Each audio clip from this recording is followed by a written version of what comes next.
What's up, guys? Welcome to the Crypto Savvy channel. I am Craig, and as usual, we're going to be going over the charts. Pretty exciting news. Stick around to the end because we're going to take a look at the more immediate targets. But before we begin, make sure you scroll down, smash that thumbs up, leave your comments, let me know what you think of the video. And also, if you enjoy the content, make sure you share it with others. All right, let's take a look at what's going on. So on the pre-markets, the Dow, as of the recording of this video, is down 34 points. S&P's down 2.25, NASDAQ down 8.25. Let's take a look at the Dow Jones. We talked about this yesterday. Anything below this 33,271 bearish. We are back below the median. If we continue opening and closing, so today's candle is going to open, and if we close below 31.3, that's very bearish, guys. Looks like we will be headed down, eventually getting to our targets down to the high 20s. And if that does break, we have much lower targets. If we get down to these areas, I will start introducing you to a chart I was showing a while back. But until then, we're going to see what happens in here. I do believe we are at least going to get down to retest the bottom of this again, most likely break it. DXY still bullish, guys. After yesterday's pump, remember, everybody was super bearish on the DXY. What you have to remember is you have to look at things in the bigger picture as to what's going on in the markets as a whole. And you guys know my targets, 112 to 113, somewhere in this area. But I don't believe that is the top. I do believe that will break also. If we go out to the daily time frame and look at what's going on in a daily, we are in rising channel, which usually if we break the rising channel, will be bearish to the downside. But I do believe we at least come up to retest it. And then my next target, if we do break this 112, 113 area, is 122. As you can see, we broke out of this rising channel. Again, this was a rising channel, usually breaks down. This is a rising channel that usually break down. But when it's bullish, it defies everything. Let's go into the weekly so you guys can get my big picture on it. As you guys know, on the weekly, I believe if we do get up to that 122, that breaks, becomes support. I'm looking for around 178, and that's because this is one big falling wedge, and the measured move is simply from the first touch of the wedge all the way to the top. Then we bring it over to where it broke out, which was right down here. Gets us around 178 in the next year or two. So that is one reason I believe all markets have a lot further down to go. And we'll take a look at Bitcoin's targets, short term and long term, here in a minute. But before we do, if you guys are interested in trading, definitely check out PrimeXBT. Link is down below. You can use my promo code SAVVY50. That'll get you up to a $7,000 bonus. SAVVY25 will get you 25% off your fees.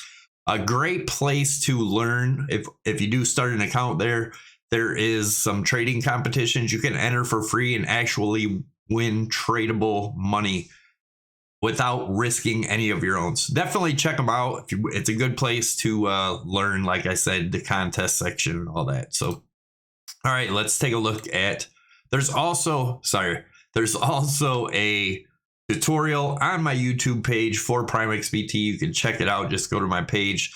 So if you guys remember way back here, back in January, I started talking about these 3 black crows, and those are the 3 red candles in a row here on the monthly, right?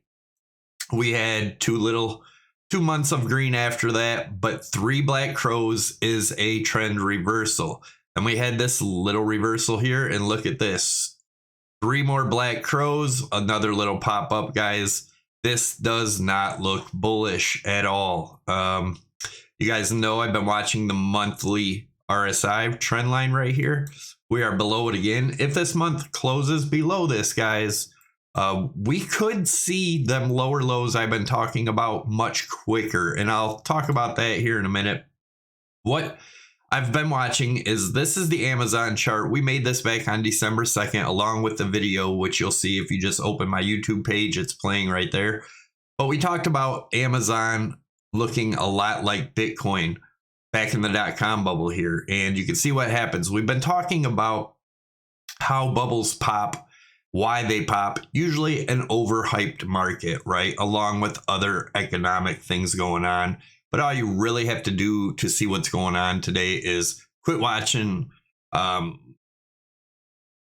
don't want to say quit watching the news, because you kind of got to get a glance of what's going on. But if you just look around you in your hometowns and everything, you can see a lot of what's going on. So anyways, I do believe there's still a good possibility we hit this false bottom, which will be somewhere in the $7,500 to $8,500 range sometime in November, which everyone will suspect that is the halving cycle is going to begin. The 4-year cycle, that's the bottom. We get a pump, and we may get a pump into next year, getting back up to that 12 to 14,000 range before ultimately next year, middle or end of next year, hitting our target of the 3,500 range.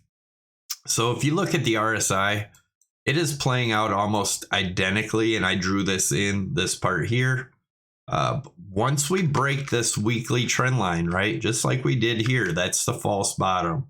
Gets everyone bullish again, just to come down and make a lower low where real capitulation is, right? Same thing. If we get that, we hit here, and this is not an Elliott wave, guys. This is a bubble pop pattern, right?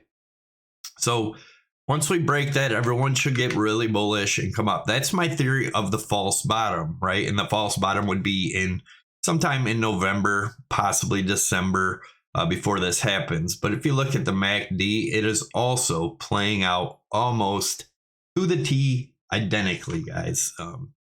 Anyways, that's what I'm looking at, and let's take a look at what happens if it happens quicker. But we talked about this for the last week or so, coming up to retest the top of this right here, which has happened.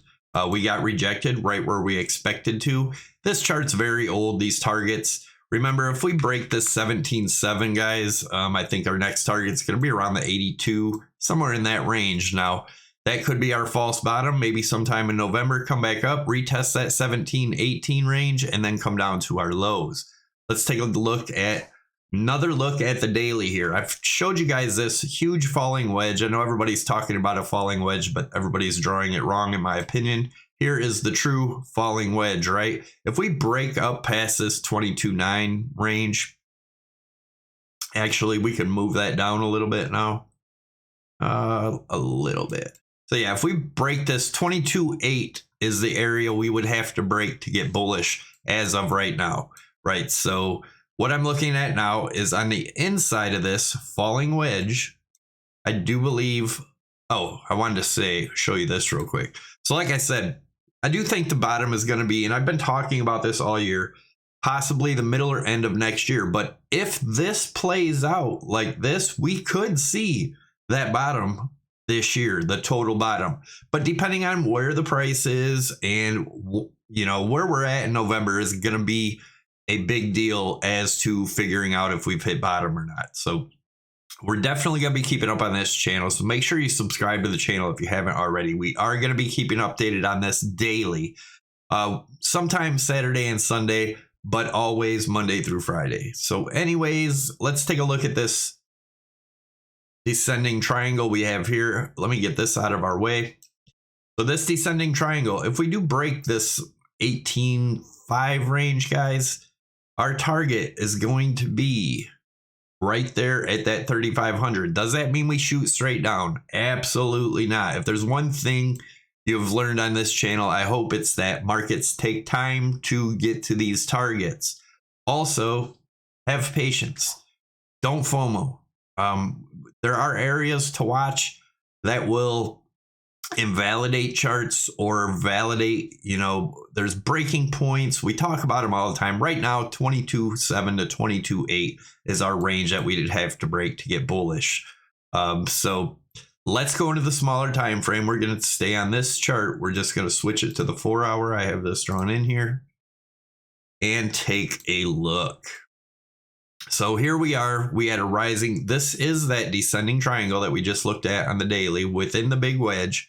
We're going to zoom in now. Well, before we do that, that is an idea of how we will get to our target, right? So if we break down here, possibly that 15.5, somewhere in there, come back up, retest the bottom of this at approximately 18, 19,000, come down, break that 15.5 sometime at the end of this year, getting our $75 to $8,500 target, continuing back up into the end of the year, beginning of next year, and then down next. But it could happen quicker, like I showed you in the daily. Again, we'll be keeping track of this, but we're going to zoom in here now as to what's going on here. So let's put this on here. So it does look like we are having a bear flag forming here. Although this bear flag could come up, pop up here again, back up to the 21.8, 21.9 range to create a bigger flag, something like this, right here. And it would still be a bear flag and then coming down. That would get us up in the 21.5 range somewhere in there. But let me get rid of that right now. And we're going to take a look at what's going on here. So if we take a measured move of this, if we do break down here, here's going to be our first target. And that makes sense because it's right around the 19,000 range, which obviously you would expect to get a bounce on an even number, right? And that's if we break this low here at about 20,061. Now, if we break up here, we could get as high as, so to break up and get to this target, which would be 21.6 area, we would have to break this 20,500 range. Otherwise, like I said, I think if we break this low here at 20, well, if we break this 20,000 again, chances are we could see this 19,000. Now, if we break 20,500, then we could be looking for 21.6 and then down. This would be a good place to short, in my opinion, if we do get there, right? So let's take a look at the next. You guys know I like to use my trend line breaks. If we take it off these two wicks here, put this up here, we take a measured move from the break of this down to the bottom, looking at this as a bear flag. Then our next target would be approximately that 17.7, 17.6, which is our old low. Guys, remember, I said if this breaks at any time, we'd come up, test it for support. Once this 17.6 breaks, guys, it's going to be a pretty quick fall down to at least this 15.5 range, right? And then possible bounce at the 15.5, come up, retest this at about 18.7, 18.8, and then continue down to our target for the end of the year. Again, if that 75 breaks, then we're looking at just going straight down to the 38. Sometime in November, October, that would happen. But anyways, that's what we're looking at, guys. This is what we're looking at in the small term. You guys know my big picture. Always look at the macro first to see if the charts are bullish or bearish in the macro, and then go down to the smaller time frames from there to find your targets. Thanks again for watching, guys. Don't forget, smash the likes, leave your comments below. Let me know what you think, and subscribe if you haven't already. I'll see you in the next video.